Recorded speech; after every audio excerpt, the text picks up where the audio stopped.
Lord Cosgrove. You're standing on the beach. You are now at the foot of the wreck of the HMS Devonshire, side by side with Lord Hawthorne. And you can now see the individuals, these silhouettes surrounding this boat.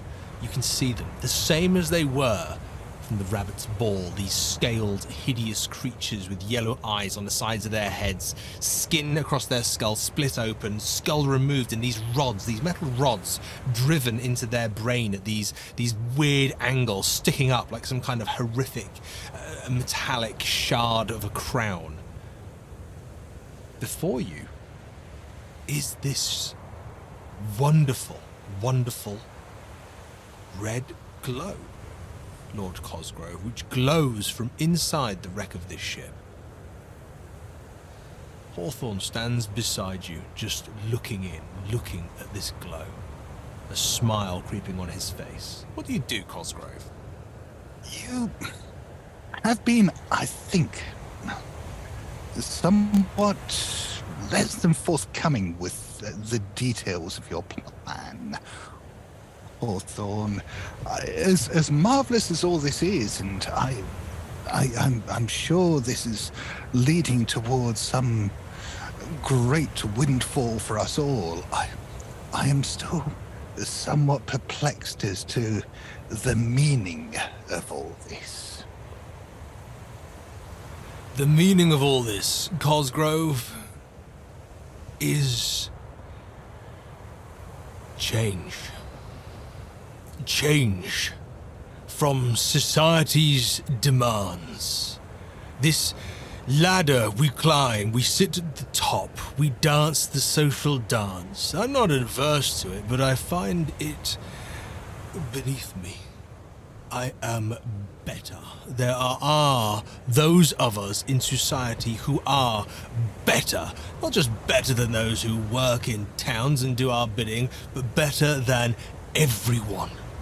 Cosgrove, we are better by right, by blood, yes, and by birth.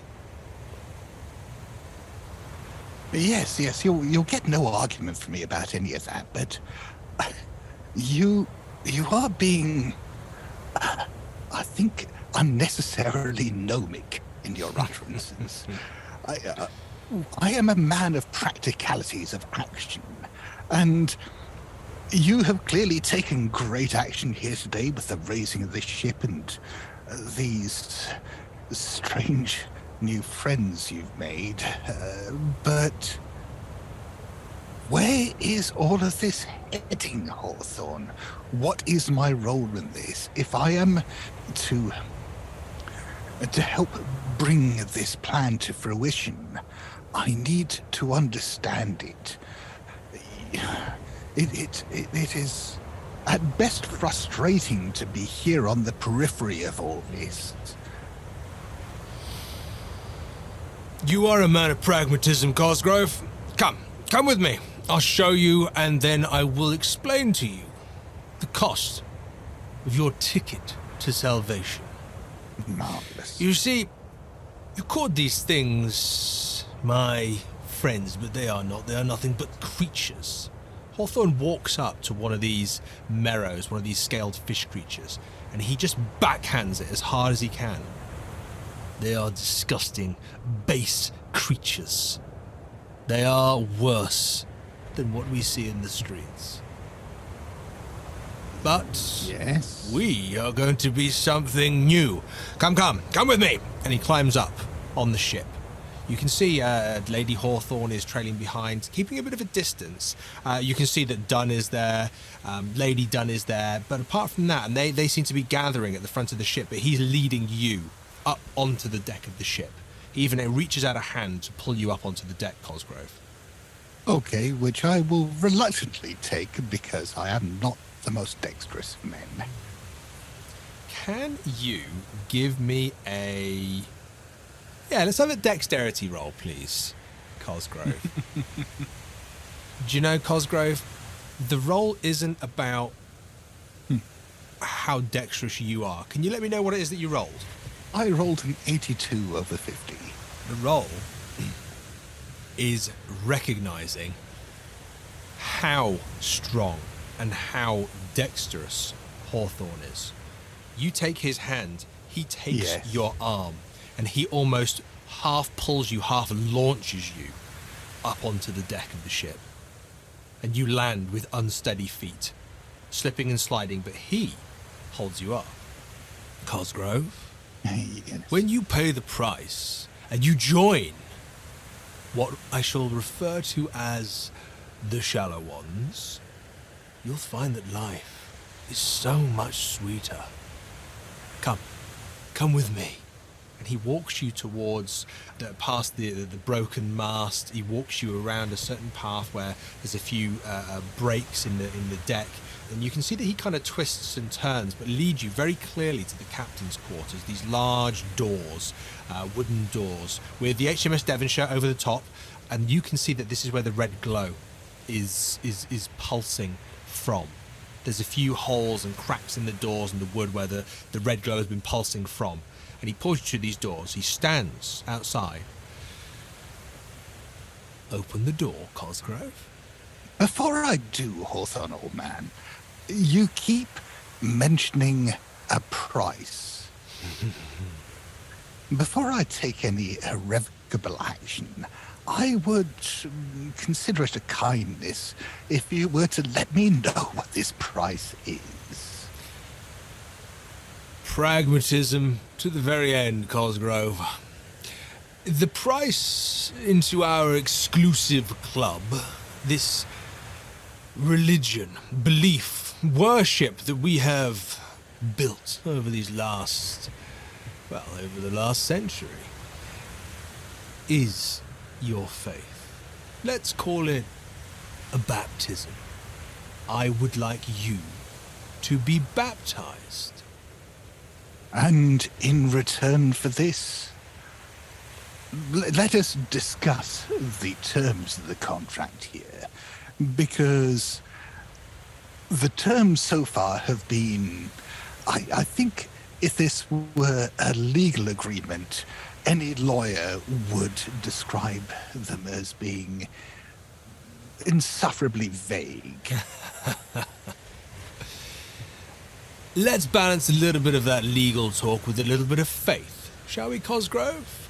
I will say that if you willingly baptize or become baptized within the church at the heart of the Sea Chapel, you give yourself and you become a Shallow One, and you know that I can use you. You know I want you to be one of us. Then you, Cosgrove, you will be as strong as I am.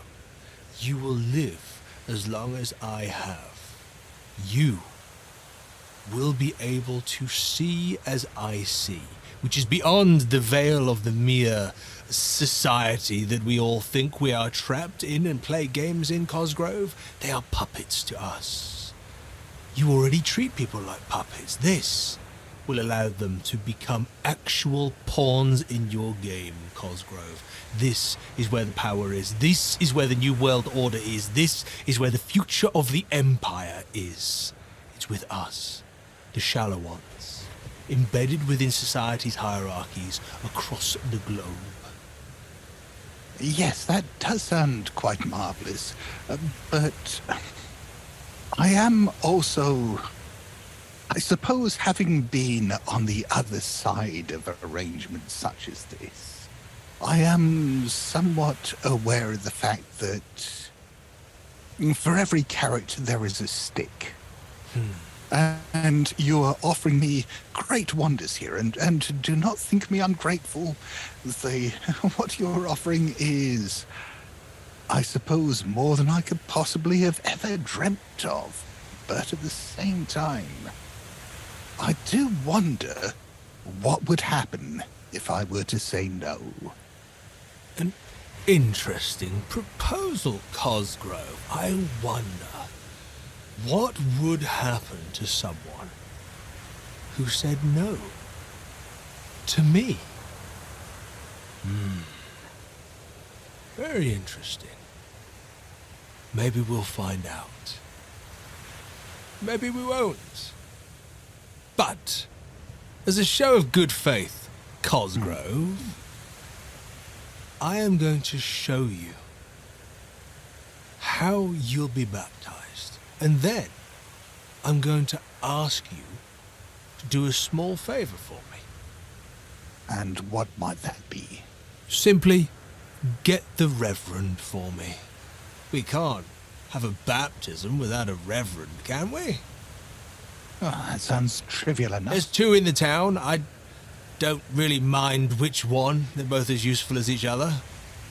But, as I said, Cosgrove, I can't open the door for you. If this is something you'd like to explore, you have to be the one to turn the handle. So to be clear, would you want me to procure you a reverend before my baptism, or following it? Procurement before. The Reverend would need to perform the baptism. I understand. Very well. Yes, that will give me time to consider your marvelous offer. Yes, I shall go and find us a man of the cloth. Cosgrove, the door. With a sigh, and no small amount of trepidation, I shall open the door. Hawthorne doesn't move. He watches you. He just watches every muscle, every bead of sweat, every hair follicle that blows in the sea breeze. And as you open the door before you and you see into this darkened cabin quarters that seems to be emptied of everything except for this gigantic, large, red gelatinous egg. But you can see, in this darkened room, you can see the silhouette, the blurred, murky silhouette of a figure within. You can see it moves within, almost turns and twists within, stretching the red gelatinous substance on the outside. And Hawthorne just leans in, really close. And you only realize he's there when he whispers in your ear. And he says, "Cosgrove, I don't mean for us to be the leaders of the Ton. I mean for us to be gods." Back at Prideaux Manor, we have Thomas, we have Charlotte, we have the Reverend. I believe you went upstairs to your room to get some rest and you ended up ripping apart one of the rooms in search of something in a fury and a frenzy after the rabbit's ball, recognizing the names and the layouts of the rooms. I think Thomas and Charlotte, would you have gone to sleep? Or would you still be up in the study, talking out, sharing everything that's happened between you? From the conversation that Thomas and Charlotte have just had, Thomas opening up and expressing his concerns about his sister, I think Thomas is probably a little embarrassed once regaining his, not quite his senses. But this is not the way that one does things in society. One is stoic. One keeps a stiff upper lip. We'll probably make apologies and turn in for the night. Charlotte probably tries to go to sleep, but there's just so much has happened that she just can't. So I think she gets up and lights some candles and starts having a look at that dress, that lovely sea blue dress, which is now horribly, horribly bloodstained. And she gets out her sewing box and tries to cut off the worst of it, the hem, which is absolutely drenched and probably now clotting as well. And then she starts sort of playing around a bit with bits of fabric and wondering if she can add some kind of, I don't know, overskirt or frill or something just to try and salvage it. Her mind's not really in it. She's just trying to not think about what happened. Can you give me evening. just a spot hidden then, please, as you're just looking at the dress and the alternatives? Okay. Oh, wow. Extreme success of 3 against 44.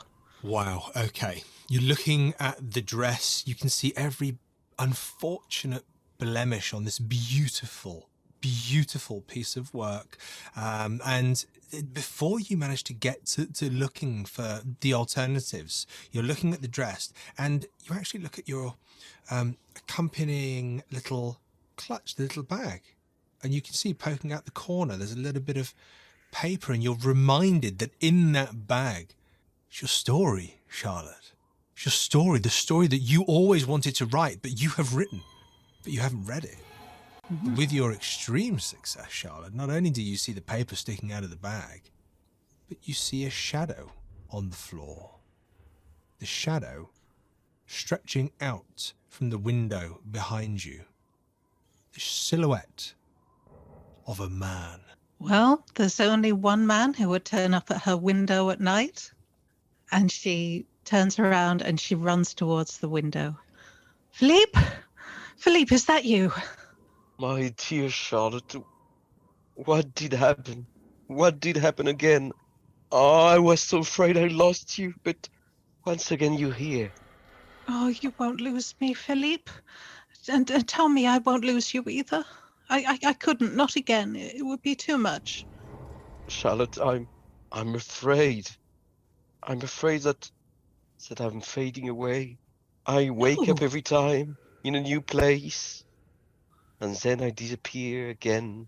You can't. I don't want to lose you, Charlotte, but I fear that you're not taking the right decisions. I fear that you're not facing reality. You can't go. Where would you even go? I don't pretend to understand how any of this works. But I thought you said Will you let I'm a me dun. in, Charlotte? Yes, of course. And she opens the windows wide. Thank you, Charlotte. I climb inside, and I make my way to the dress. Is that your blood, Charlotte? Oh, it's not mine. It's everyone's. Don't you remember? Is it the blood of your enemies? I didn't even know these people. Most of them. But they didn't like you, did they? They liked me well enough when I was wearing this. They wouldn't have liked me if they'd have known everything else about me. What do you mean, Charlotte? They wouldn't have liked me if they'd known that I ran away with you, and that I was widowed, and that I came back and I had to work. I had to get a job as a lady's companion. I had to be almost a servant. Charlotte, my dear Charlotte, it's gonna be over soon. Your new place, your rightful place. You deserve better. You deserve the world, my dear. And I'm gonna do everything I can for you, my dear. But you need to help me out. Of course I will. Whatever I have, it won't mean anything unless you're there too. Everything is foggy. I think I'm losing my mind, Charlotte. Please, help me out. Explain to me. You're done, right? Apparently so. I think it was my grandmother. She married a long time ago, apparently, and she married a Dunn. That's all I know. Emily Dunn, the daughter, she told me about it when we were dancing. It's in your blood. It is your right, Charlotte. And don't let anyone deny you your rights. This is your lineage, and you need to respect it. You need to cherish it. You need to embrace it. I will. I'm going to. I love you, Charlotte. I love you so much.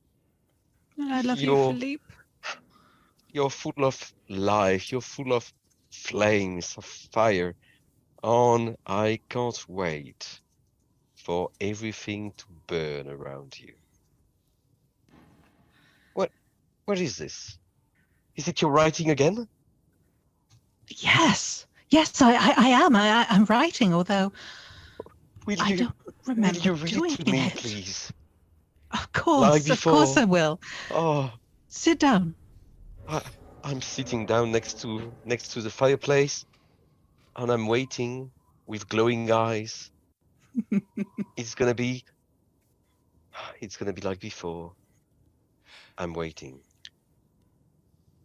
And she takes the piece of paper out of her very slightly blood-stained little silk reticule, and she reads aloud. How do I become more like you? Jonas asked, sure of his desire to be like his reflection.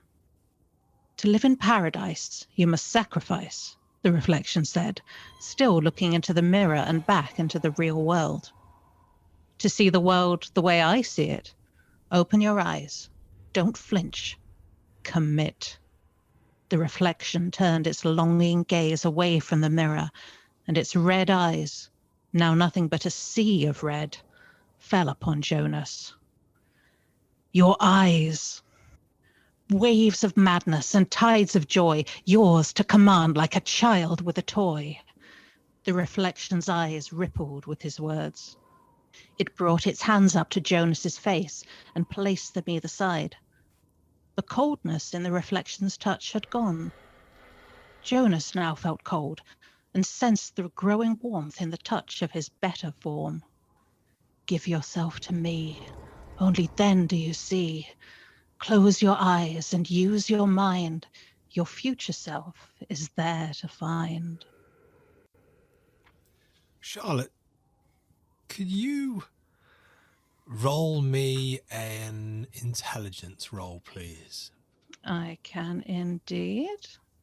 Oh, she is on fire tonight. That was a hard success of 15 against 45. You read these words that you have written. This is your story. And you see there's more. You see there's another 8 or so pages just you've written. It's your handwriting, but you don't know what's there. But what you just read, there was a phrase there. Didn't Thomas say something about this? Waves of madness and tides of joy. Waves of madness. Wasn't Thomas talking about that? A book he'd read? I'm afraid that's as much as I can give you. Okay. Charlotte casts her mind back and tries to think about the conversation that she had with Thomas earlier. Waves of madness and tides of joy.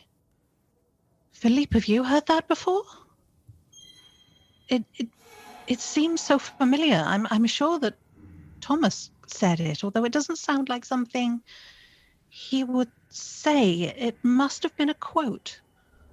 A quote, you say? Yes, it must have been from a book. It sticks in my head somehow, and I can't quite seem to put my finger on it. Well, I don't know if it's a quote or if it is yours, but I like it. I really like it. It's good, isn't it? Yes, my dear. I think this is some of the best I've ever written. Charlotte, Some of the best. can you give me a power roll, please? In accordance with the prophecy, I shall fail it. No, I haven't for once. That's a normal success of 46 against then 55. Rather than feeling this pull, this almost compulsion to continue to read, you can, if you want to, put down the papers. You're welcome to carry on reading, but you feel that pull, you feel that urge. As soon as Philippe talks about this being the best writing and you feeling so successful, you have the next page in your hand, but the choice is yours. Shall I? Is there any more? Yes, there are a few more pages. Would you like to hear more? Well, I can't wait to hear the ending. I'm not even certain what the ending is. Well, then we shall discover it. Let's find out. And she does decide to read on. Okay. Jonas closed his eyes and let his reflection pull him closer. The reflection of Jonas seemed more real with each passing moment that they touched. Its hands, gentle and kind, caressed Jonas, and the reflection leaned in as if it were to kiss him on the lips, a mere shred of light separating their embrace. The red in the eyes of the reflection bubbled boiled, and then drained from sight. From the reflection's mouth, a red mist danced over Jonas's lips and into his mouth. The crimson mist escaped one vessel and entered its mirrored double, and as it did, the caressing fingers of the reflection began to dig a little deeper into the face of Jonas, the thumbs slipping to the eyes and pushing. Jonas, now helpless to defend himself from himself, heard the voice of his reflection in his head. You are me, and I am you. Whatever are we going to do? Ooh, this is getting steamy. Exciting. So exciting. Isn't it? Scandalous, even. Reverend, can you give me a luck roll, please? What is the Reverend doing with all this? Oh no! The Reverend has a failure of 49 versus 44. Nearly, but not quite. Unfortunately, Reverend, you walk past Miss Lambert's room at the exact time she says, well, this is starting to get steamy, quite scandalous, as if she's talking to someone. But that's all you can hear, Reverend, as you walk past the corridor. I'll leave the rest to you. As if my reputation could afford any more stains on it. The Reverend pauses briefly. He's not quite sure what to make of it, but he's in no fit state. He looks at himself. He's a bit rather dishevelled, and he just notes, possibly to mention Charlotte's choice of fiction, perhaps in the morning at an opportune moment, but wouldn't want servants hearing what she is reading aloud. Might give them the wrong idea. And he'll head up to his room, but he will take a quick wander past his telescope, if that's possible. Absolutely, of course. So it's a very easy turn down a few corridors, and you find yourself in the observatory. He calms himself and gathers himself together. He probably looks at his grazed hands as he's remembering the anger that he felt and that sign that he sees as he looks down upon his hands, sees the mark that has been made. And then he pauses and just looks out to the sea and looks up to the sky, trying to re-establish himself, because when he was back at the manor, it didn't seem quite right. The sky wasn't quite how it should be. So, yes, he will try and observe and relax. You turn the telescope one way and another, and, Reverend, it's a disturbing sight. When you look at Kingscombe, you see that the town is bathed. There is this mist, this red mist, that sits upon the town.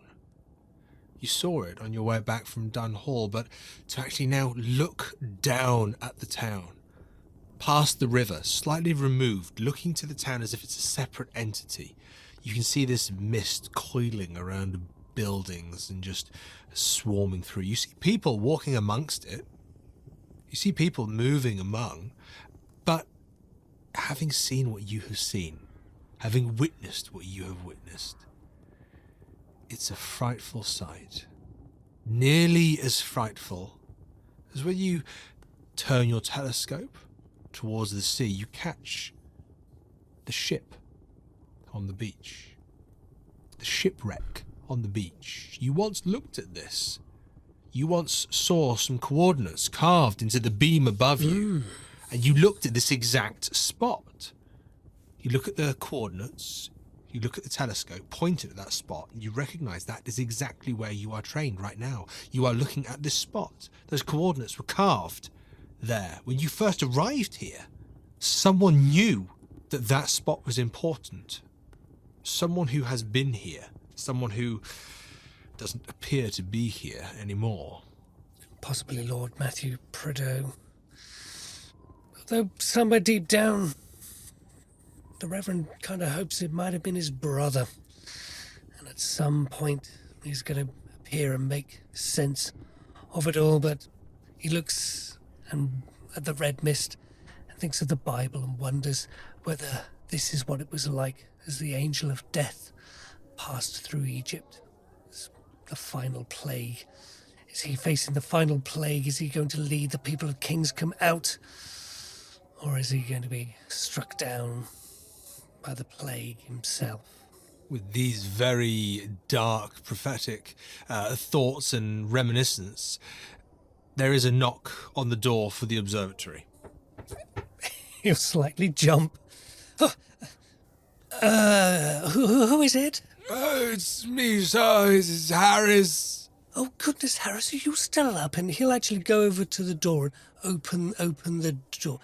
Is everything all right, Harris? I didn't mean to be so harsh on you earlier. I know you do a bang-up job here. What can I do for you? I mean, you really must get some rest. Oh, very good. Thank you, sir. Muchly appreciated. The Reverend knocked for you, sir. Said a matter of urgency that he would need to see you upon the morrow. Asked whether you would meet here or whether you would meet at the church. And is he still here? No, sir. Said he had to. Well, excuse me, sir. It sounded quite unusual. Said he had to hide for the night. Yes, Harris. Something rather sad happened at the Rapids Ball. I don't wish to inform you now, but everything got quite out of hand, and I need you to do me a favor and make sure our staff are well looked after. If scenes of what happened at Dunmanor tonight were to repeat themselves here, well, we might just have to break out those pole arms that I mentioned earlier. But I don't wish to worry you. I have everything under control. Did the Reverend say how I was to get word to him, where to meet? I said that I would have word sent, sir. Oh, well, if you wouldn't mind, don't send it yourself. You must get some. Maybe send the night porter or the night porter's assistant, and just let him know I shall be over at the church first thing in the morning. If Very good, sir. Thank you very much, and Harris. Yes, sir. It's good to see you. You look after yourself and get yourself to bed. I'll be retiring shortly soon. Very good, sir. You hear Harris slowly make his way back into the kind of the main Prideaux manor, and presumably passes on the message that you will go to the church in the morning. Thomas, is there anything you do this evening before retiring? Thomas finds some comfort in a bottle of brandy that has been sitting by the side of the bed, and while drowning his sorrows, he flips absent-mindedly through Matthew Prideaux's journal. Ooh, okay. And I imagine you're... Don't spill anything. Roll for dexterity. No. And I imagine you pick up where the Reverend left off. 19th of March, 1709, a town reborn. When we returned to the town of Kingscombe, there was an uneasy welcome. The townspeople quite rightly could not understand where we had been, and we created a fabrication to hide the truth from their rightfully suspicious minds. We took turns keeping our eye on our newly appointed charge, whilst the others searched for a safe place to hide the egg. But it wasn't long before we found a cave beneath the Kingscombe shoreline, and realized we had the beginnings of a home for this creature's slumber. With each of us survivors returning to our family manners, it wasn't long before we were able to use the knowledge bestowed upon us by the Great Mother. We found that Elias wanted to connect our manners in some way to maintain a sense of privacy in our endeavors. It was not long before he presented his plan in the form of one of these mirrorish shoggoths that had come to terminate the egg, but upon touching it, it seemed bewitched by it, willing to protect it rather than harm it. 25th of August, the year of our Lord 1709, a patient hand. After a few months and the use of our new knowledge, Elias showed us how we could link the underwater tunnels from each of our family lakes to connect with the underground void where the egg was now kept, which in turn links to the ocean. It was in the abuse of the connection between Marrow and the slumbering creature that Elias found a new line of manipulation and instructed Jonathan to be relentless in his experimentation. Elias surmised the connection was from mind to mind, as no word was ever spoken, yet there was a communication. Jonathan reported that he altered the mind of the Marrow with surgery, as it lay in a stupor after contact with the egg of the sleeping creature. It was a happy coincidence that these Marrow creatures were hardy in their immortal state, as it took months of surgery to allow us to directly control the Marrow. The lobotomy Jonathan conducted forced the Marrow into a submissive state, but it only began to act on our orders if we had recently touched the red gelatinous egg. Our studies began to show that the egg's unnatural properties gifted the surrounding waters with bountiful boons, resulting in huge schools of fish, curative properties for small ailments and illnesses, as well as further reward for Elias, Jonathan, and myself. We were able to continue using our ability to breathe underwater, swim faster than we could run, and most impressively, age imperceivably. You do remember seeing something quite remarkable in the sky earlier this evening, in regards to a certain red orb passing through red mist and being deposited in a wreck upon the shoreline. But surely there are some secrets still left in these remarkable tunnels that connect the lakes and the manors. Thomas, can you give me a constitution roll to let me know how you're handling your alcohol? I can do. 2 seconds, sorry. And the only reason there's no sanity roll here is because you have personally experienced a lot of this firsthand. And can I check whether Thomas is still under the penalty from withdrawal from the red jelly? And can I ask for a power roll, please? You can indeed. So with the power, that is a success. Just 44 under 45. So you feel a shudder, but it's almost a dispelling shudder.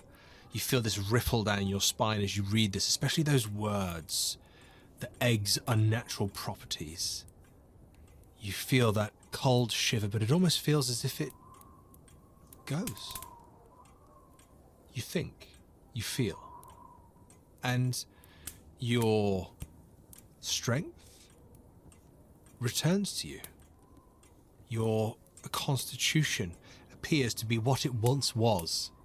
Always affected by the alcohol, but not so much by this unfortunate addiction you have felt for the last few days. What was your constitution roll? I will make the constitution roll now. That is a failure. That is a 68 over 50. Then could have been worse. It's not too long before you find yourself drifting into a sleep where you half remember and dream upon what you have read here. But in your dream, and Miss Lambert, in your dream, and Reverend, in your dream, you all hear the screams of Anastasia calling for help. Cosgrove, standing inside the captain's quarters looking at this red egg. I'm going to ask you for a spot hidden, please. Of course. That is a hard success, 22 under 67. Then, Cosgrove, you can see the red pulsing in this captain's quarters, almost illuminating momentarily this room in this low-level light. And you can see that it gives Hawthorne this devilish visage as he smiles at your ear's edge, having whispered momentarily, "We could be gods." But your eyes flick back to the egg. You see this thing moving within, but in that glow,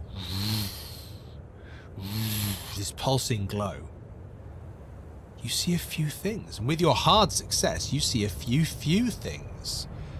you see on the far side of the egg that there is a stone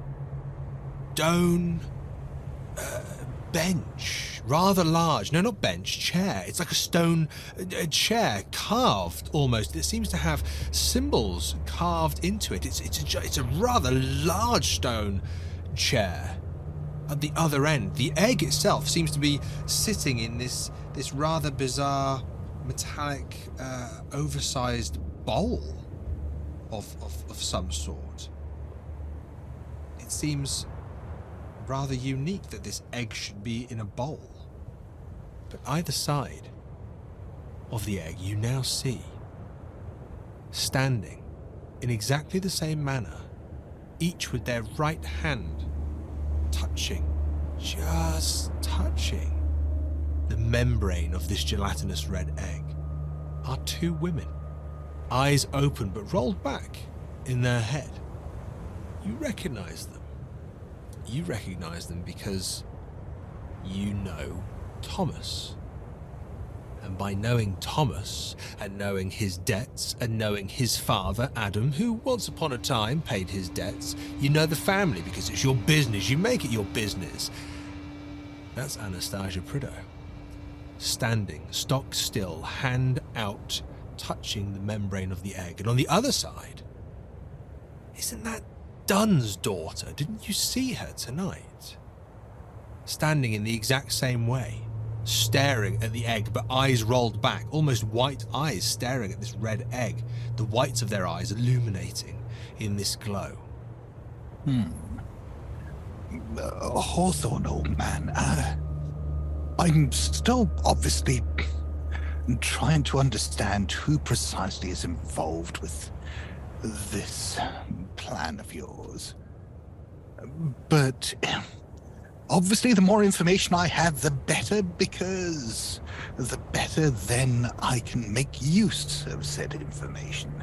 And at the moment, it does seem to be a bit of a surprise to see a Prideaux here. Are they a part of your little organization? Yes, but not in the way you think, Cosgrove. There was, as I mentioned, on this ship, many moons ago, well, a Prideaux, along with myself and along with Dunn. But that Prideaux began to lose sight of our goal, began to lose sight of what we have within our hands. We were so close, Cosgrove. This isn't the first time I've tried this ritual. This isn't the first time I have tried this ritual. I have sacrificed. 4 times we've attempted this. But this time, we can't fail. This time, it's coming together. We have the throne, we have the ship, we have the birth.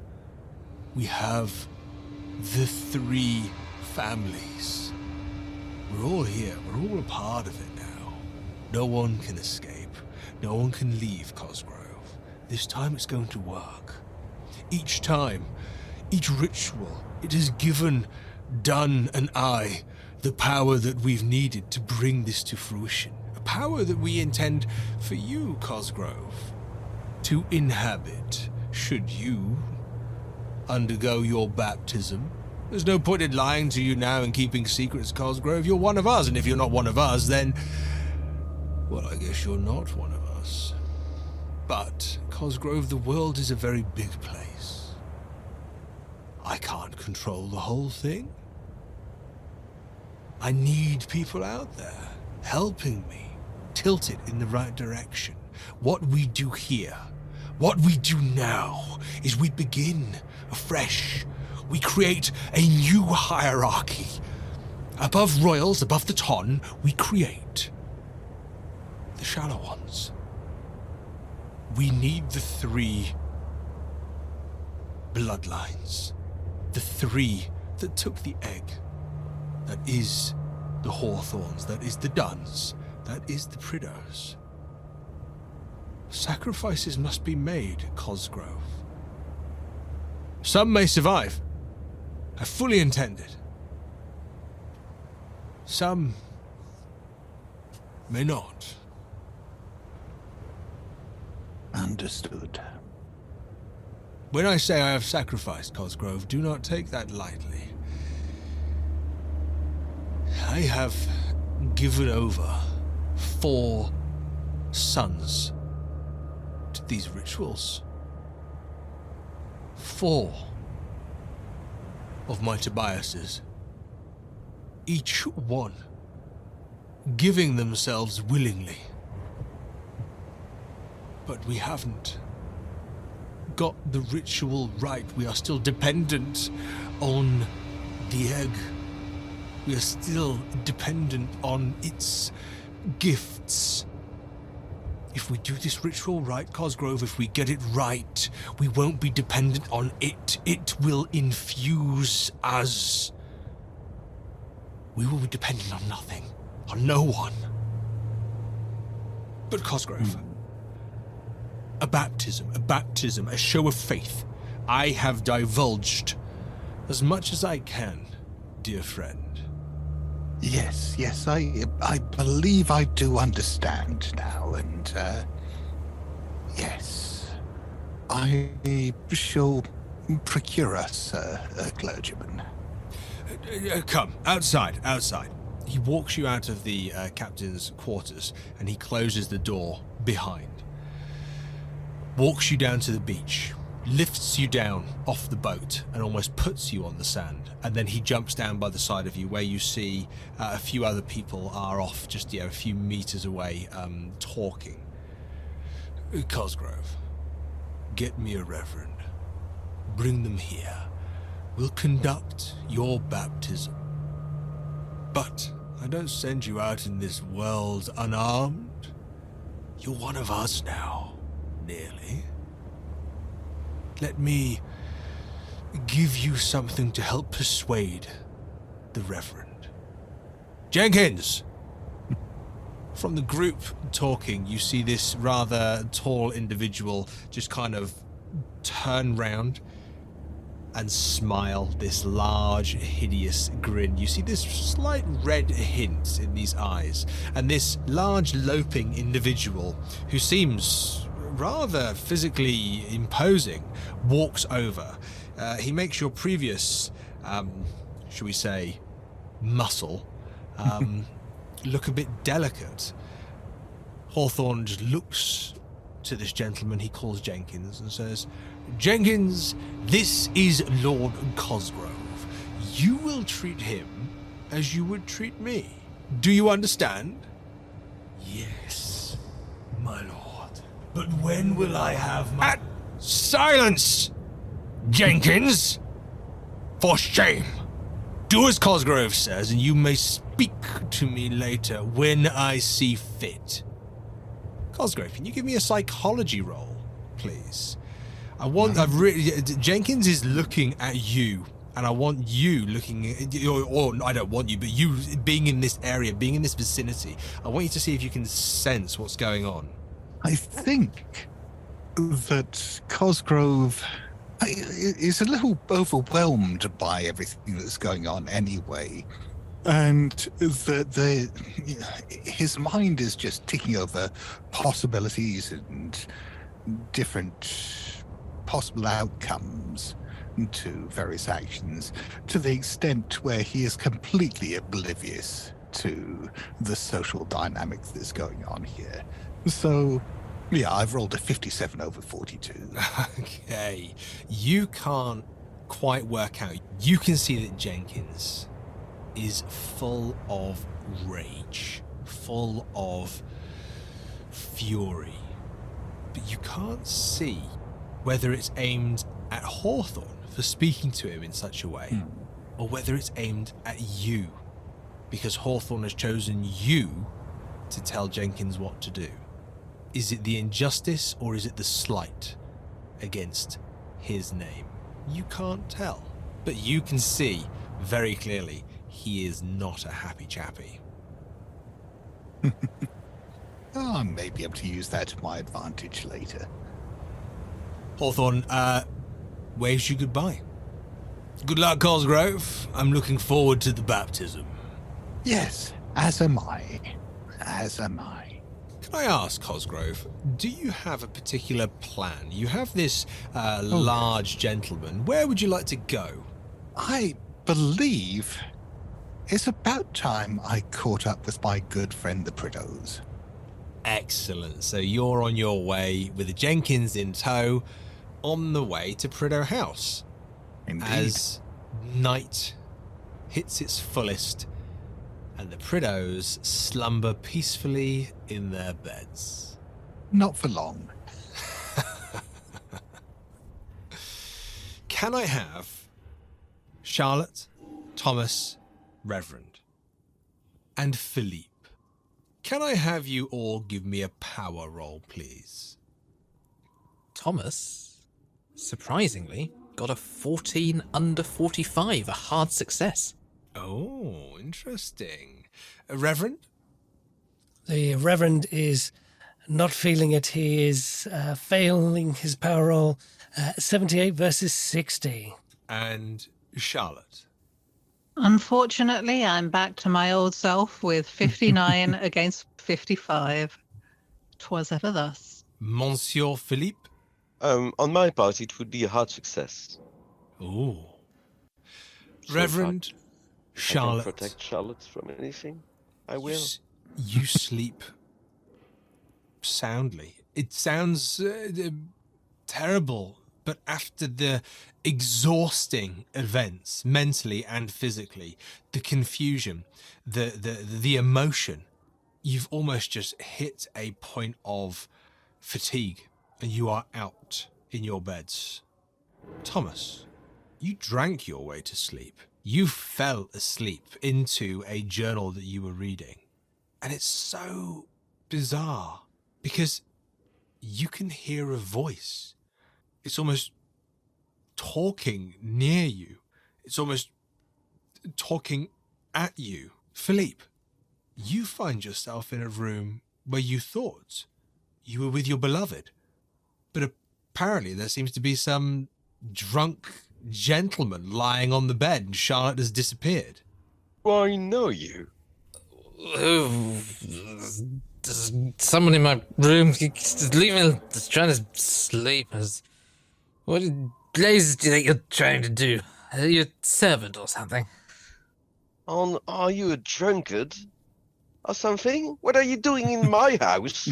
Oh, you're a Frenchman. Oh, God. I thought we had the last of you when Charlotte's husband went, but You know Charlotte. Charlotte, Miss Lambert to you. I'm sorry. It's my cousin. Oh, so you must be the awful Thomas Prideaux. And with that, Thomas sits bolt upright. Oaf! Who are you calling an oaf, you over... and looks. Can I see anything? Yeah, in fact, you're both welcome to give me a spot hidden, please. Thomas, bleary-eyed, still sleep in his eyes, got an 87 over 50. Can't see anything. Can't see the wood for the trees. I can see something. It is a normal success. So, Thomas jumping out of bed, bleary-eyed, bit of a slur, jumps almost to confront Philippe. But Philippe, this moment where he jumps and you look around the room that you're in, it's not your room. It's not Charlotte's room. It's not even a room as such. It's more of just a void. A black, wall-less void. But there is someone else there. There's someone else. Standing in a dress with their hands over their face, covering their eyes and their mouth. Standing just off to the side. Charlotte? Charlotte, is that you? Thomas, you can see her as well, right? Keeper, can I see Philippe and the lady in the dress? Now that Philippe has pointed out or drawn your attention, you can see the change in Philippe rather than this confrontational, shall we say, regional dispute. You can see this lady standing, hands over her face. Thomas is in a state of shock here. He's being directed to look at someone by another person who he knows to be dead. And I think Thomas's initial reaction is to look at Philippe, wide-eyed, open-mouthed, but you can't be. You're dead. What are you doing here? How? Thomas, do I look dead to you? Well, you look... Alive, that's the word you're looking for. Yes. Great. This is... you... I mean, did Charlotte lie? Did you not die? Things are changing. Thomas? Good heavens. Things are changing. And soon enough you will discover that Charlotte has so much to offer to the world. Oh, I forgot you were a poet, weren't you? Can I ask? Well, I have eyes that can see the real world. The world that you refuse to see, Thomas. As Philippe has pointed, Thomas, to this woman standing there in this dress, he's helped you see. Now, Philippe, you see this. Thomas, even though you're having this continued, shall we say, verbal chess with Philippe, perhaps this verbal fencing here, you see that this woman is standing there with dark hair, wet, the dress dripping. But you see it's dripping because as it drips to the floor, it doesn't just patter onto a solid floor. It drips into water. And as you both look at the ground that you are standing on, it doesn't exist. You are standing on the surface of a body of water. You hear the drips echoing into the void. Okay. So we're not in my chamber anymore. Do you recognize this place, Philippe? I feel like I've been attracted lately to lakes on the water, on the sea. I know that feeling. This is not, however, a lake I have the pleasure of being acquainted with. Charlotte, is that you, darling? It's not Charlotte. There's no response. You begin to hear tears, and as you ask if it's Charlotte, the woman, without moving her feet, spins very slowly, just gently pivots on the spot, her dress still dripping, and then she begins to move very slowly away from you, her feet dangling, just touching the water, but she's moving very slowly away from you. Thomas will start walking towards, see whether he can overtake a closer look at this lady. I could use your eyes as well, Philippe, if you don't mind. Well, I think it's time to use our legs and start running, and I will try to run towards that lady. Agreed. Fantastic. You both start to run towards the lady. Could you both give me a dexterity roll, please? That is a regular success for Thomas at 26 under 50. Oh, that's a failure for me. Charles, you begin to run and you begin to feel there's almost a weight, there's a slowness to your body. It's almost as if you are running through water, even though you are above the waterline. It feels like you are pushing, wading, using your arms to pull yourself through water. There's almost something here where you feel you don't quite have the same corporeal nature as Thomas as he runs, and he runs ahead of you, almost as if he's in fast forward compared to you. Thomas, Philippe is almost in slow motion running behind you, and you're torn between catching up to this woman and staying with Philippe, but you catch up to this woman and she stops as you get close. You don't need to move around her to see her, Thomas. She stops. She pivots back to you.